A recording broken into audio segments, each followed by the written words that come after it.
Bonjour à tous. Suite à la situation, au grand moment, les grands moyens, j'enseigne en pied de bas. Oui, je sais, j'en ai deux différents. Je fais tout le temps ça, mais vous ne le voyez pas d'habitude parce que j'ai des souliers. Par chance, je ne vous l'avais pas en odorama, donc il n'y aura pas de problème. Évidemment, je vous ai donné toutes les consignes sur le forum et par courriel. Pour les dates de remise, nous on avait déjà toutes les remises en ligne sur le Léa, donc ça ne change pas, ça a l'avantage de ne pas nous perturber de ce côté-là. Je vous ai remis les dates là, plus précisément, comment ça a été reporté. C'est les mêmes choses, les mêmes évaluations. Je vais faire une vidéo un petit peu comme ça aussi pour vous donner les consignes pour l'atelier 3 qui va se faire en équipe. Je vous expliquerai ça en temps et lieu, il n'y a pas de stress, vous allez avoir le temps en masse de faire ça, ça va être même facile, plus facile vu qu'on a la situation actuelle. Je vais continuer sous ce format-là, même chose que d'habitude avec les prédits qui s'affichent et moi-même qui, si ça fonctionne bien, est dans votre image en ce moment. Et j'en profite aussi pour vous dire, dans la façon de fonctionner, normalement, je prendrai des pauses, je vous poserai des questions que vous adorez ça. Là, ça va être vraiment plus exposé magistral, c'est-à-dire que je vais parler beaucoup, c'est ma job. Mais je ne prendrai pas de pause en vous disant est-ce que vous avez fini de prendre les notes. Évidemment, je vous encourage à prendre des notes, mais vous pouvez me mettre sur pause quand vous voulez, incluant dans les pauses un petit peu bizarres, si ça vous tente. Ce ne sera pas la première fois qu'on fait des affaires bizarres avec les vidéos en classe. Donc, je vous rappelle sans plus tarder où est-ce qu'on était rendu. On était rendu avec l'examen de mi-session. On avait fait les Antiquités, le Moyen-Âge. On était arrivé à notre Renaissance qu'on avait un petit peu abordé après l'examen.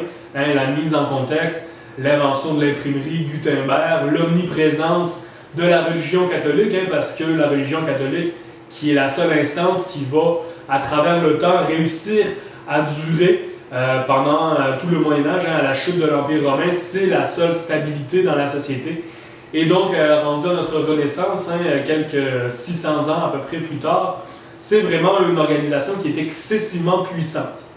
Mais il va se passer, la prise de Constantinople, qui a comme conséquence de nous renvoyer d'une certaine façon toutes les connaissances qu'on avait perdues de l'Antiquité. Pourquoi? Parce que nos sages de Constantinople qui vont fuir les persécutions, qui vont fuir les Turcs, les musulmans, tout simplement, vont ramener avec eux des quantités de livres et de connaissances phénoménales, incluant des connaissances du Moyen-Orient, des mathématiques et tout ça, comme je l'avais mentionné. Donc, ces gens-là vont ramener toute cette culture et l'élite, les éduquer, évidemment, le peuple, lui, travaille. Il n'a pas le temps de se poser ce genre de questions-là. Mais le peuple, les intellectuels, dis-je, vont réapproprier toute cette information-là et ça va donner notre renaissance qui s'approprie à tous les niveaux, les connaissances, les critères esthétiques de l'art, les critères philosophiques de l'Antiquité gréco-romaine, gréco, nos grecs, romaine, Rome, évidemment, qui sont vraiment là, une continuité directe avec les mentalités de la Renaissance. Nous étions rendus, on avait fini avec l'invention de l'imprimerie, l'imprimerie qui va permettre de diffuser ces idées-là, et on était vraiment rendu dans l'opposition à la religion. Pourquoi? Parce que, évidemment, si c'est une institution qui est omniprésente, qui est surpuissante, eh bien, il y a des gens de pouvoir là-dedans qui abusent, et ça commence à créer du mécontentement.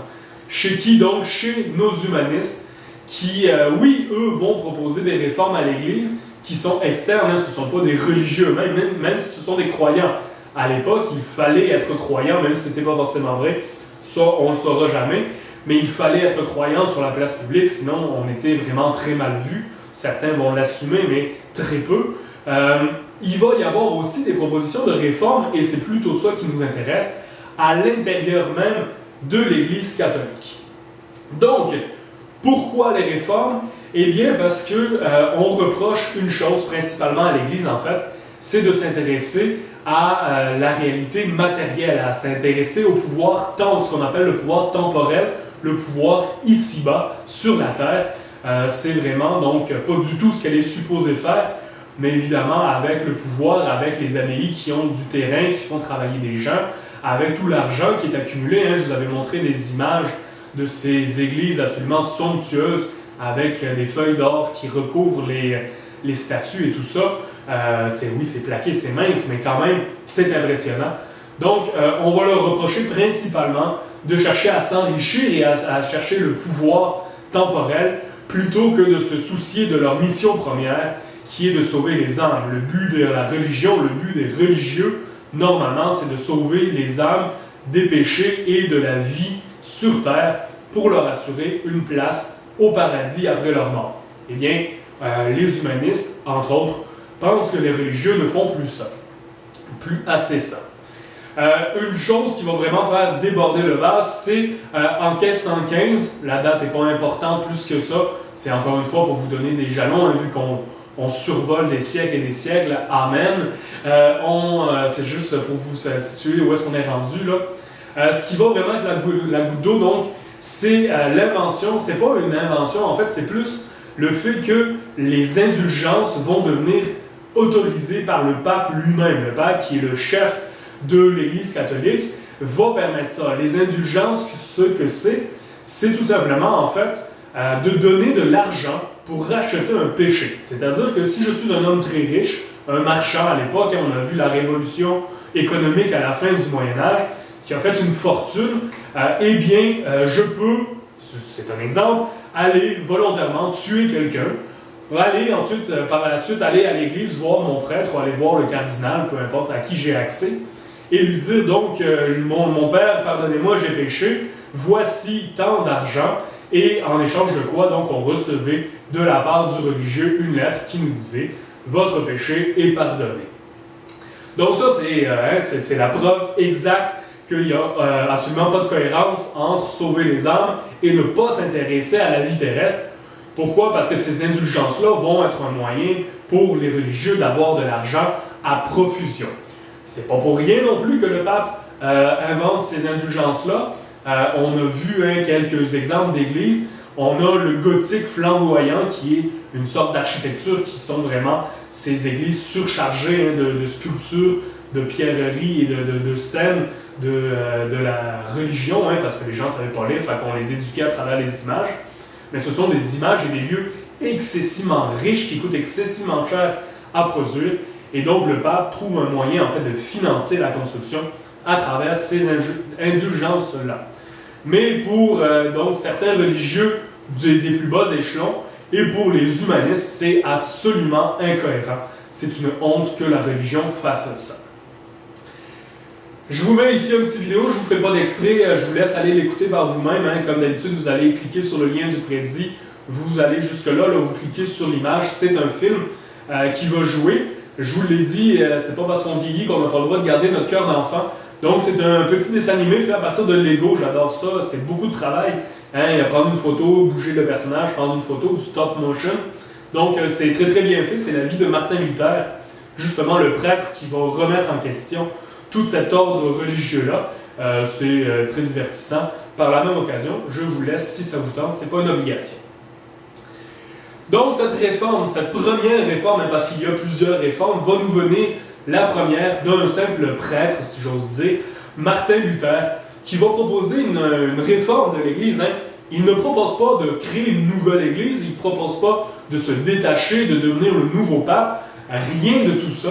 Martin Luther, en fait, va se promener en Europe, il va aller en Autriche, il va aller en Italie, il va aller à Rome, il va aller au Vatican, évidemment, et il va être complètement subjugué de façon négative par toute l'opulence de la classe dirigeante de l'Église. Il y a des papes qui ont des femmes, qui ont des enfants, qui font des orgies à Rome, au Vatican, et qui s'affichent publiquement dans toutes ces mœurs dissolutes-là. Donc pour Martin, c'est vraiment un choc. Il dit c'est inconcevable que notre ordre, la religion qui est supposée aider les gens, on se vautre comme ça dans le luxe et dans le plaisir. Ce n'est pas du tout notre but. Donc il va proposer des réformes. Et Martin ne propose pas des réformes comme ça, à la légère, entre cercles d'amis. Non, il fait les choses en grand. Donc, en 1517, encore une fois, la date plus un repère que d'autres choses, il va proposer 95 thèses. 95 thèses il ne va pas juste s'amuser à les écrire pour lui, Non, il va aller à l'église, à son église à Wittenberg, dans l'Empire germanique, le Saint-Empire germanique, ce qui est notre Allemagne actuelle dans le fond. Et il va aller sur la porte de l'église, donc placardé, comme vous voyez sur l'image, placarder ces 95 thèses à la vue de tous. Donc évidemment, c'est pas tout le monde qui sait lire, mais tous ceux qui vont à l'église avant que les thèses soient retirées, qui vont à l'église et qui savent lire, lisent ces propositions-là du prêtre Martin Luther, et beaucoup sont d'accord avec les critiques, parce qu'il ne dit pas le pape est mauvais, il va proposer des solutions. Ces thèses, ce sont des solutions aux problèmes que rencontre l'Église. Mais quand on les analyse, on comprend ce que ça sous-entend. Je vais vous donner des exemples tout à l'heure. Et donc, ces 95 thèses-là, ça se dit mal, ont un but très précis, mettre fin à la corruption au sein de l'Église. C'est le seul but de Martin Luther. Malheureusement pour lui, la réaction va être très forte de la part de l'autorité. En 1520, donc seulement 3 ans après, le pape de Rome va tout simplement excommunier. Donc excommunier, on l'avait vu quand on était ensemble de vive voix. Je le réexplique parce que c'est une notion qui est très importante. Excommunier, donc ex, c'est comme notre ex-fréquentation, notre ex-petit ami, masculin ou féminin. C'est quelqu'un qui n'est plus avec nous, qui n'est plus notre conjoint, ex-conjoint. Mais excommunier, ex-sorti de la communauté des croyants, de toute la grande famille des catholiques, si j'ose m'exprimer ainsi. Donc, on est sorti de la religion. En soi, nous, ça ne nous fait pas tant peur, mais je vous rappelle qu'à l'époque, c'était une menace terrible. Pourquoi? Parce que quand on est excommunié, eh bien, on a tout simplement, c'est automatique, on s'en va en enfer après la mort, et donc notre âme ne trouvera jamais le repos. C'est une menace terrible à l'époque. Donc, Martin Luther excommunié, il est sorti de la religion par le pape lui-même. Ce n'est pas sa volonté. Et vous allez voir que lui, il lâche quand même pas le morceau. Mais avant ça, donc, on a à côté du pape, évidemment, le pape, c'est le plus haut dirigeant de la religion. On a quelqu'un d'autre qui va aller venir appuyer le pape. C'est l'empereur Charles Quint, l'empereur, ça dit quand même dans le titre. C'est lui qui dirige le Saint-Empire germanique. Empereur, le terme, on ne l'obtient pas n'importe comment. Il faut avoir été couronné avec la couronne sur la tête. C'est qui dépose la couronne? C'est le pape lui-même. Donc, Charles Quint, évidemment, va prendre le côté du pape dans ce conflit-là et va condamner Luther à son tour pour lui dire que ces 95 thèses ne sont pas bonnes, qu'il n'est pas le bienvenu et qu'il doit quitter le Saint-Empire germanique. Donc, quelles sont ces fameuses thèses qui ont tant posé problème à l'époque? Je vous en donne juste 2 exemples. Le salut de l'âme ne s'obtient pas par ses bonnes actions, mais par la seule croyance en Jésus. Comme ça a l'air très positif, ça n'a pas l'air de changer grand-chose, mais si on analyse ça, le salut de l'âme ne s'obtient le salut de l'âme ne s'obtient pas par de bonnes actions, mais par la seule croyance en Jésus. Ça veut dire qu'au fond, on ne peut pas racheter une mauvaise action et il ne faut pas juste agir de façon positive. Il faut croire. Mais si les actions ne sont plus suffisantes pour justifier son paradis, ça veut dire par la même occasion que ça ne sert à rien de racheter une mauvaise action, donc de payer une indulgence pour racheter un péché. Donc, d'une certaine façon, Martin Luther dit que cette pratique-là, elle n'a aucune signification aux yeux de Jésus ou de Dieu pour son salut après la mort. L'important, c'est d'être croyant, c'est que la personne croit. D'ailleurs, chez les protestants, il n'y a pas d'intermédiaire, c'est le deuxième, il n'y a plus d'intermédiaire entre l'individu et Dieu. Personne n'a le pouvoir de pardonner les péchés d'une autre personne. Eh bien ça veut dire tout simplement que le pape, le prêtre, le curé, ne peut pas écouter les aveux, la confession de quelqu'un et lui dire « je te pardonne en échange d'une somme d'argent, de prière, de la construction d'une église ou peu importe. C'est pas moi qui peux te donner l'absolution, qui peut te pardonner tes péchés et sur ton lit de mort te donner accès au paradis, à Dieu. Non, c'est seulement la personne elle-même, à travers la lecture de la Bible, à travers une vie pratiquante, de religion pratiquante, qui peut s'amener son pardon et se rendre jusqu'au paradis. Donc, d'une certaine façon, cette façon-là, c'est d'enlever du pouvoir aux gens religieux sur les humains sur Terre. Donc, ces 2 exemples, vous voyez déjà, on peut facilement comprendre qu'il attaque la hiérarchie de l'Église jusque dans les racines, la façon d'agir. On avait vu la pyramide religieuse.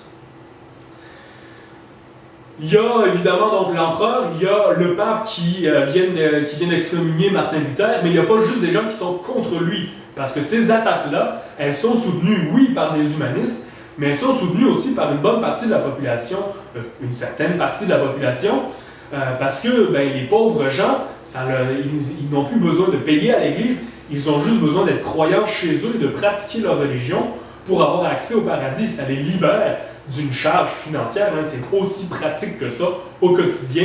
On n'a plus besoin de donner notre argent à l'Église, donc on peut mieux vivre.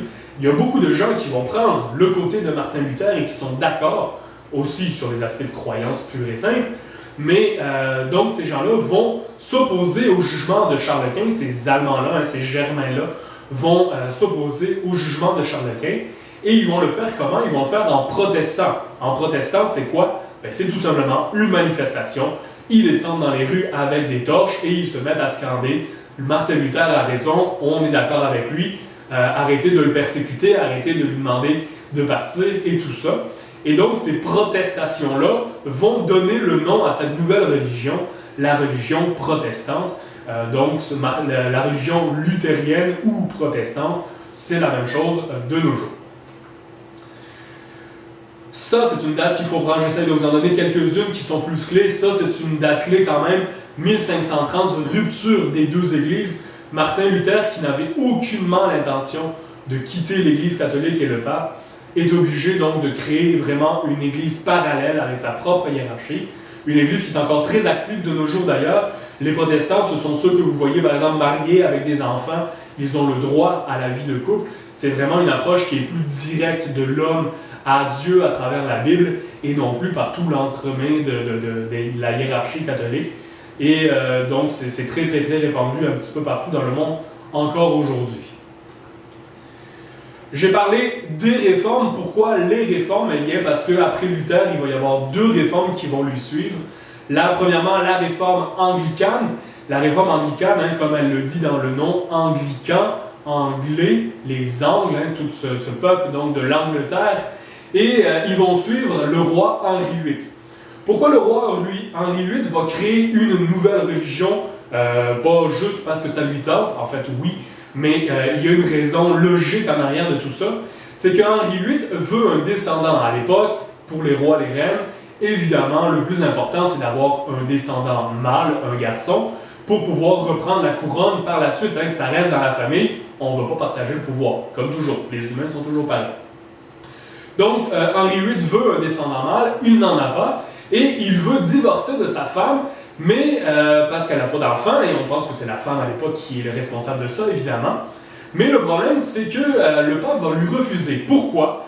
Bien parce que Henri a déjà tout un historique nuptial, conjugal à son actif, c'est-à-dire qu'il a eu 5 femmes qui ont été soit divorcées, on dit répudiées à l'époque. Il s'en débarrasse tout simplement, il l'envoie dans un couvent, il l'envoie dans un monastère, peu importe, à des endroits où elle ne sera plus dans ses jambes, ou vous pouvez le voir aussi décapité, décédé par accident, et ainsi de suite. Donc toute l'histoire fantastique des familles royales, les assassinats, les complots, tout ça, ça c'est un cours complet qu'on pourrait faire sur les royautés anglaises et françaises, c'est assez incroyable. Donc, il veut une nouvelle fois se débarrasser de sa femme et en prendre une nouvelle pour avoir enfin un fils. Mais face à lui, donc, le pape Clément VII va refuser ce nouveau désengagement du mariage de la part du roi. Donc, en réponse à ça, le roi va prendre une décision quand même importante. Il va tout simplement décider de rompre son lien avec Rome, avec le pape. Il va dire, le pape ne veut pas accepter mon choix. Eh bien, qu'à cela tienne, je ne reconnais plus la religion catholique et le pape. Je crée ma nouvelle religion, l'anglicanisme, la religion anglicane, des Anglais par le fait même. Et c'est important, pourquoi? Parce que pour la première fois, Henri VIII va récupérer et le pouvoir temporel, il est le roi, le territoire, il le gère, mais aussi le pouvoir spirituel, donc le salut des âmes de son peuple. C'est quand même des pouvoirs très importants cumulés à l'époque. et le roi, évidemment, donc il est le chef de cette Église. Je ne prends pas plus de temps là-dessus. Je continue avec notre troisième réforme, la dernière, qui elle prend plus place en France, la réforme calviniste. Donc calviniste, Jean Calvin, en fait, il est qui? Il est un prêtre français qui va suivre les réformes de Luther avec attention et il va adhérer à ces réformes-là. Il les trouve très pertinentes, très justifiées et il veut effectivement que l'Église soit réformée. Mais Jean Calvin, avec le temps, en fait, va continuer sa réflexion et il va aller plus loin encore que Martin Luther pouvait l'avoir fait.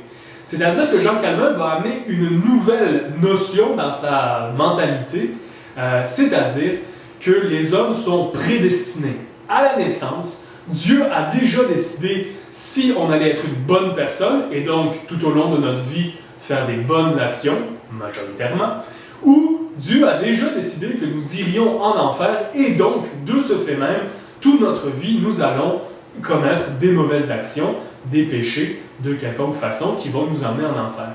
Donc le calvinisme, lui, c'est pas lui qui a appelé sa propre religion le calvinisme, ce sont ses suivants, mais quand même donc propose une autre alternative, c'est-à-dire qu'on ne peut pas faire autre chose qu'assumer qui nous sommes parce que nous sommes prédestinés au paradis ou à la religion. Et voilà, nous avons 3 nouvelles religions en quelques décennies qui apparaissent en Europe rapidement comme ça. Je vais vous montrer tout ça avec la réaction de l'Église et une carte un petit peu plus précise. Donc évidemment, face à cette réforme-là de la part des protestants, ensuite des anglicans et ensuite des calvinistes, vous vous doutez évidemment que l'Église catholique ne va pas rester à rien faire. Elle va faire une contre-réforme pour essayer de justement pallier aux problèmes internes qu'elle rencontre. Ce n'est pas juste une impression. Donc la voici, la fameuse Wittenberg, la ville où Martin Luther va aller clouer sur les portes de l'Église, mais aussi la carte plus en général, donc vous montre l'étendue de ces nouvelles religions-là. En Europe, on voit une panoplie de nouvelles religions. Quant à la fin du Moyen-Âge, je vous avais montré une carte, on avait l'Europe avec la religion catholique et le nord de l'Afrique avec la Turquie et tout ça, avec la religion musulmane. Donc là, on a vraiment une mosaïque plus nombreuse de religions qui se côtoient. Et tout ça, évidemment, ça complexifie les choses. Les catholiques ne sont pas d'accord de ce nouvel ordre-là, de cette nouvelle séparation, parce que ça diminue énormément leur pouvoir, évidemment. Donc, ils vont essayer de prendre des réformes, des mesures pour changer, pour contrer cette réforme-là. Ils vont le faire comment? Ils vont le faire tout simplement donc à travers un concile. Un concile, qu'est-ce que c'est? C'est tout simplement une réunion qui va se passer 1545-1563. Vous le voyez, ça ne se fait pas en une semaine, ce genre de choses-là. Premièrement, on a besoin d'avoir des gens religieux qui viennent un petit peu partout pour donner leur point de vue. Il y a des hauts fonctionnaires religieux un petit peu partout en Europe. Et ils se réunissent tous donc à 30. 30, c'est pas le chiffre en fait, c'est la ville de Trente qui se situe en Italie actuelle, même si ce n'était pas l'Italie encore unifiée à l'époque. Ils se réunissent là et ils vont parler de théologie, donc de religion, des aspects de la religion, mais aussi de comment l'ordre religieux devrait fonctionner. C'est quoi la politique qu'on a pour les curés, c'est quoi la politique qu'on a face à l'opinion publique. Mais évidemment, donc, ce sont des religieux. Donc, c'est une assemblée de théologiens. La théologie, qu'est-ce que c'est? C'est vraiment donc l'étude qui concerne les divinités et plus précisément donc, dans la religion catholique, tout ce qui a un lien avec la croyance en Dieu, le Fils et le Saint-Esprit. Je vous avais montré le Père, le Fils, le Saint-Esprit qui s'incarne à travers la colombe blanche. Tout ça, c'est pas, ça ne nous est pas tombé du ciel, même si on pourrait le croire, vu que c'est la religion où Dieu est dans le ciel. Non, je vous l'ai dit, ce sont des conceptions humaines, avec les conciles qu'il y avait déjà eu par le passé. Ce sont les humains, les papes, les cardinaux, tout ça, qui vont dicter la mentalité, cette théologie-là, ces croyances-là. Donc, ils se réunissent pendant plusieurs années et ils en viennent à des conclusions pour réformer parce que oui, il est important de réformer l'Église. Les décisions, donc, définir les enseignements catholiques, parce que à l'époque, qu'on soit à Rome, là où on a le pape et tous les intellectuels, ou qu'on soit dans un petit village perdu dans le nord de la France, c'est un exemple à travers tant d'autres, eh bien, évidemment, la perception, l'interprétation de la Bible n'est pas du tout pareille chez tous les catholiques et chez tous les prêtres. Donc, on va essayer, dans un premier temps, d'uniformiser, c'est aussi plate que ça, on va essayer d'uniformiser la façon de percevoir la Bible pour que le message soit unique partout, qu'on soit en Italie, en France, en Espagne ou en Allemagne, en Empire germanique, peu importe où on est, eh bien les enseignements sont les mêmes quand on parle de notre religion catholique. Quand même important. Deuxièmement, établir une discipline stricte pour les prêtres. Théoriquement, donc, dans la religion catholique, les prêtres n'ont pas le droit de se marier, n'ont pas le droit d'avoir de rapports sexuels, n'ont pas le droit d'avoir des mœurs légères, ce sont les guides du peuple. Dans la réalité, c'est tout autre. Donc, on va vraiment établir, en fait, on va créer des écoles, d'où la formation uniforme des prêtres. On va créer des écoles où on apprend vraiment, comme vous le faites à l'école, à apprendre des choses. Eh bien, eux, ils apprenaient à être de bons prêtres, comment faire la messe, comment réciter les prières pour essayer de garder l'audience aussi réveillée que possible, comment gérer son diocèse, comment gérer son territoire qui est sous sa protection, comment aller chez les gens et tout ça. Donc, c'est vraiment tous ces aspects-là, mais aussi ne pas se marier, ne pas avoir de relations sexuelles, ne pas s'afficher avec des maîtresses en public, chose que même, comme je vous l'ai dit, même des papes faisaient à l'époque. Et finalement, chose évidente, seule l'Église de Rome peut interpréter la Bible. Évidemment, ça me semble évident, mais c'est une réponse directe à Martin Luther et aux autres. Ce que le pape il fait, en fait, c'est qu'il dit « Je suis le seul autorisé à interpréter les mots de Dieu et à vous transmettre, peuple, le message divin. » Il réaffirme son autorité tout simplement. Dans le quotidien des gens, qu'est-ce que ça va changer? Ça va changer aussi quand même des choses importantes, c'est-à-dire qu'on va créer l'index. L'index, c'est pas seulement le doigt. L'index, c'est pas seulement à la fin d'un livre, mais ça vient en fait, le nom d'index à la fin d'un livre, ça nous vient de cet index-là. L'index, c'est une liste de livres, tout simplement, qui sont interdits. C'est quoi les livres qui sont interdits? Eh bien, évidemment, ce sont les auteurs des Lumières, ceux qui contestent l'Église, les écrits des réformes et tous les autres livres qui peuvent miner l'autorité et la vision catholique. Et si on possède, si on lit, si on fait le marché, c'est la vente et le passage de livres qui sont à l'index, on est menacé directement d'excommunication et d'aller en enfer. Je vous rappelle, c'est important à l'époque, pour nous pas forcément, mais ça leur faisait très peur à l'époque. Plus activement, donc, aussi dans la société, pour les gens du commun, il va y avoir la création d'ordres religieux qui sont très importants. La Compagnie de Jésus, par exemple, qui vont nous donner par la suite et par différentes branches les Jésuites. Les Jésuites, ce sont ceux qui viennent, par exemple, pour rendre les Iroquois, les Autochtones ici en Amérique du Nord, catholiques. Eh bien, ça vient de la contre-réforme, ces ordres religieux-là. Leur but principal, ça le dit, convertir les infidèles et recruter de nouvelles personnes dans la religion. Les premiers que ces compagnies-là vont aller viser, ce ne sont pas les Autochtones à l'autre bout du monde, mais ce sont bien les nouveaux protestants, les nouveaux calvinistes, les nouveaux anglicans, les gens qui viennent de changer de religion récemment. Et par la suite, quand l'Europe va aller conquérir le monde, eh bien là, ils vont aller avec les peuples autochtones ailleurs dans le monde également. Pour l'instant, ça se concentre en Europe. Et à travers tout ça, pour les cas les plus violents, il y a l'Inquisition qui avait été inventée au Moyen-Âge, qui existait déjà, mais qui va prendre une proportion gigantesque. L'Inquisition, c'est quoi? C'est la police, c'est l'armée, c'est le côté violent de la religion catholique. C'est-à-dire que les plus féroces adversaires qu'on n'est pas capable de reconquérir à notre propre religion, qu'on n'est pas capable de retransformer en catholique, eh bien, on va les arrêter, on va les torturer. Attention, ça a l'air très violent avec l'image. Moi, l'image est en avant de moi, c'est pour ça que je pointe là, l'image. Il ne faut pas faire couler le sang humain. Pourquoi? Parce que l'humain est divin, hein, l'humain est la créature de Dieu, donc il ne faut pas faire couler le sang, c'est un sacrilège.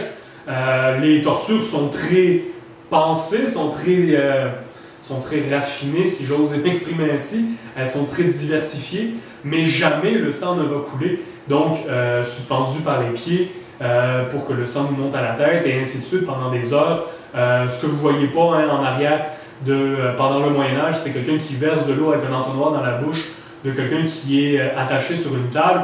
L'écartèlement, hein, être couché sur une table, avoir les pieds attachés, les mains attachées, et on tire avec un système de poulies sur les membres jusqu'à temps que ça disloque les épaules et tout ça. Donc, très sophistiqué, très douloureux, mais jamais le sang ne va couler. Malheureusement, vous pouvez vous en douter, hein, c'est pas une technique très efficace pour ramener les gens vers soi. Les guerres de religion comme ça vont vraiment culminer, si j'ose m'exprimer ainsi, avec ça. C'est vraiment l'exemple parfait des guerres de religion. C'est un exemple très important. Le massacre de la Saint-Barthélemy qui va avoir lieu en France. La Saint-Barthélemy, c'est la journée, hein. C'est pas le lieu, la Saint-Barthélemy. Chaque journée du calendrier est sous l'office d'un saint de la religion catholique. Et le jour de la Saint-Barthélemy, en fait, le roi de France va donner l'ordre d'exécuter des protestants dans Paris parce qu'il veut rétablir un pays catholique sous son autorité. Ça va dégénérer, hein, l'ordre de base n'était pas de tuer la moitié de la population. 30 000 morts, c'est pas la moitié de la population, mais vous comprenez que c'est énormément de gens. En fait, il va donner l'ordre de faire un certain nettoyage dans l'élite, mais ça va faire un effet de boule de neige qui va entraîner la population à faire des soulèvements et à tuer là, littéralement dans les rues de Paris et dans d'autres grandes villes la population. Ça va se durer pendant des mois, des semaines et des mois, jusqu'à temps que le roi envoie des émissaires en disant « ça suffit, c'est en train de dégénérer beaucoup trop, cette histoire-là ». Donc Saint-Barthélemy, quand même très traumatisant, vous imaginez, pour les protestants, hein, la mentalité qui va venir avec, la méfiance, la peur qui doit être dans le cœur de ces gens-là à la suite de la Saint-Barthélemy. Cette pratique de violence-là, hein, de religion, vous allez me dire c'est quoi le rapport avec le pape guerrier? C'est juste pour vous dire que c'est pas nouveau, c'est pas un événement ponctuel qui s'est jamais reproduit. Je vous ai parlé de l'Inquisition évidemment, mais je vous donne aussi l'exemple donc de Jules II, qui était un pape guerrier pendant le Moyen-Âge, qui allait littéralement sur le terrain se battre. L'image à côté, c'est une représentation évidemment, hein, c'est pas lui. Vous vous souvenez aussi des ordres religieux templiers qui allaient pendant les croisades. C'est quelque chose, la guerre sainte, hein, la guerre pour tuer des opposants à la religion catholique, c'est quelque chose qui est ancré. Donc la Saint-Barthélemy, oui, c'est terrorisant pour ceux qui la reçoivent, mais c'est une pratique normale, entre parenthèses, hein, ils ne font pas ça dans le quotidien, mais c'est accepté par la religion et c'est justifié par la nécessité de maintenir l'ordre. Mais vous pouvez vous douter donc avec tout ça, évidemment les protestants et les autres ne reviendront pas vers l'Église catholique. C'est un échec, la contre-réforme ne fonctionnera pas. Les nouvelles religions, au contraire, prennent de l'ampleur parce que les gens sont terrorisés de voir ce que l'Église fait subir à ses opposants. Donc, il y a des gens qui hésitaient encore, qui n'hésitent plus à se ranger contre l'Église catholique. Premier schisme, donc, d'une certaine façon, là, sur l'Église catholique en Europe. Donc, il nous reste une dernière bulle à gérer avec tout ça pour notre Renaissance. Évidemment, donc, la Renaissance des connaissances de l'Antiquité.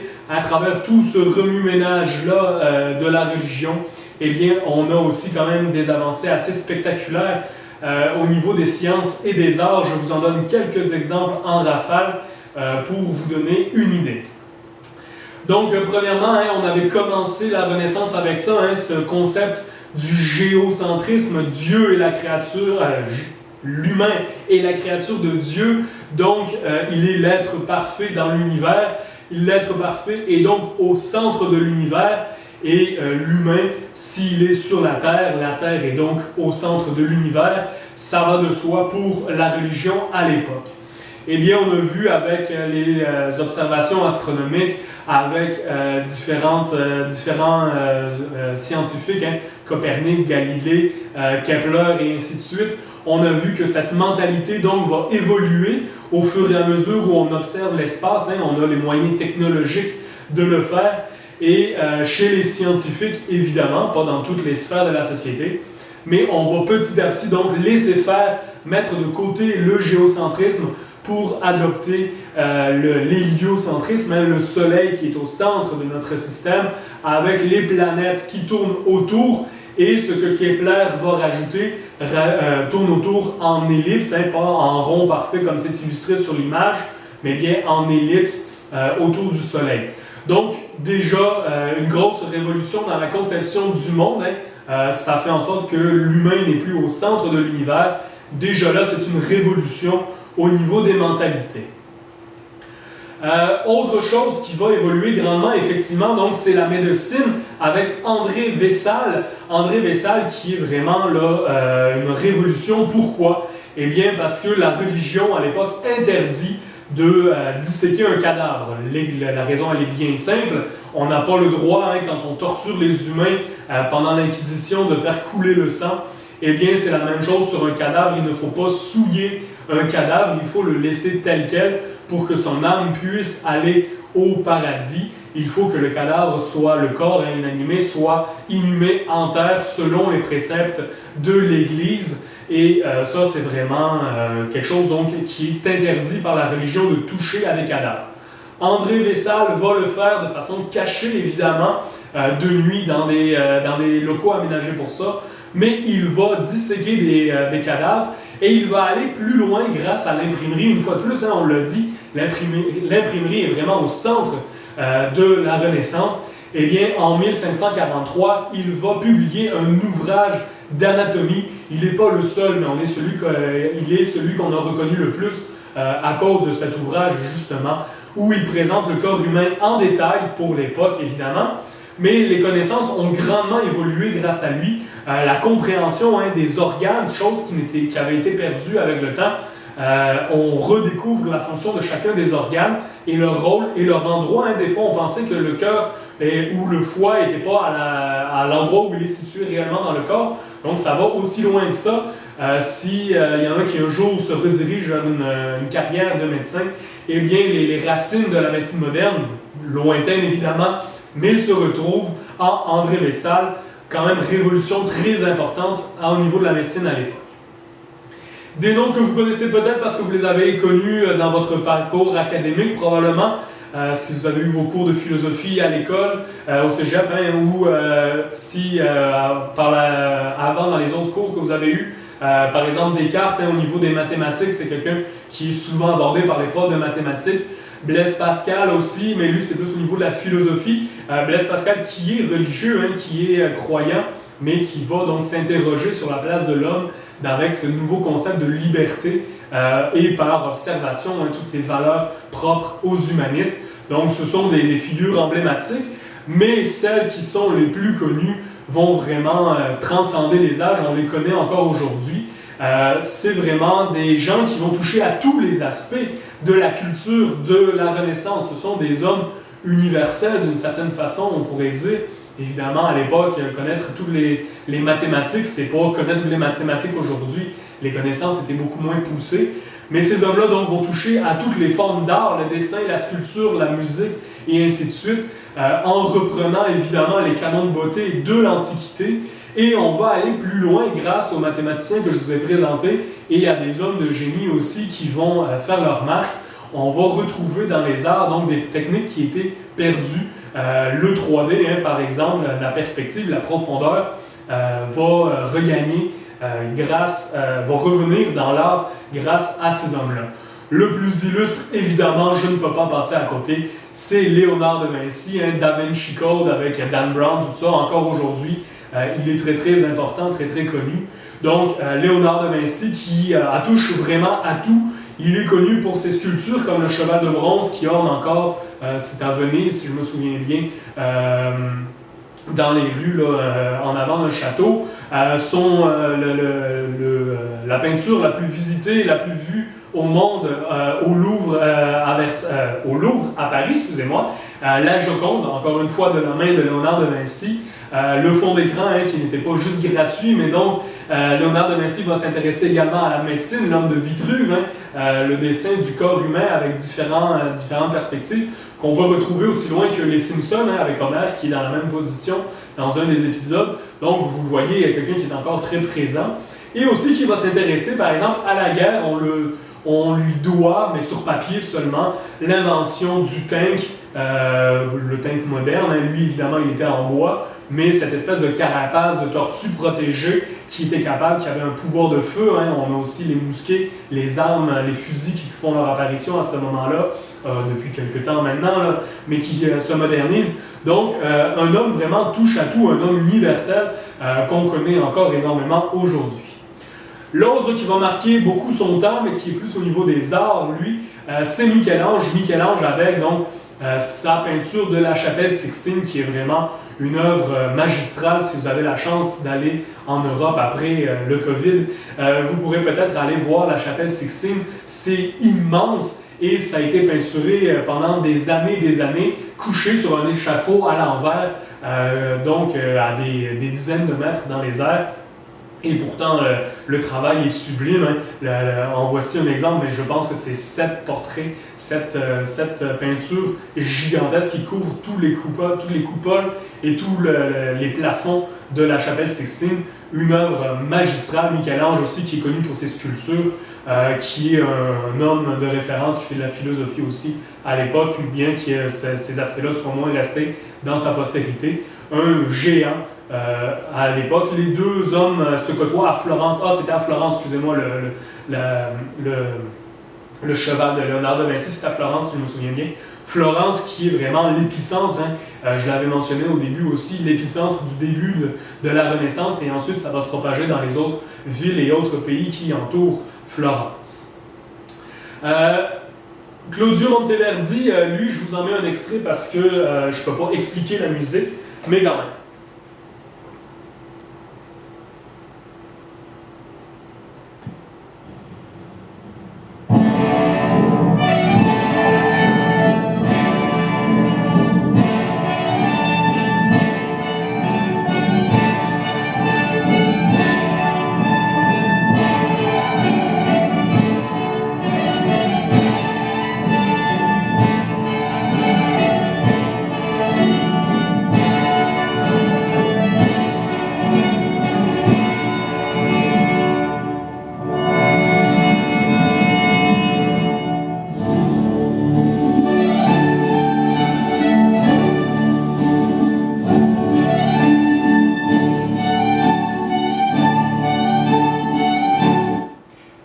Donc, ça me fait toujours mal au cœur d'arrêter. Si ça vous intéresse, évidemment, vous cliquez sur le lien dans la présentation prédit.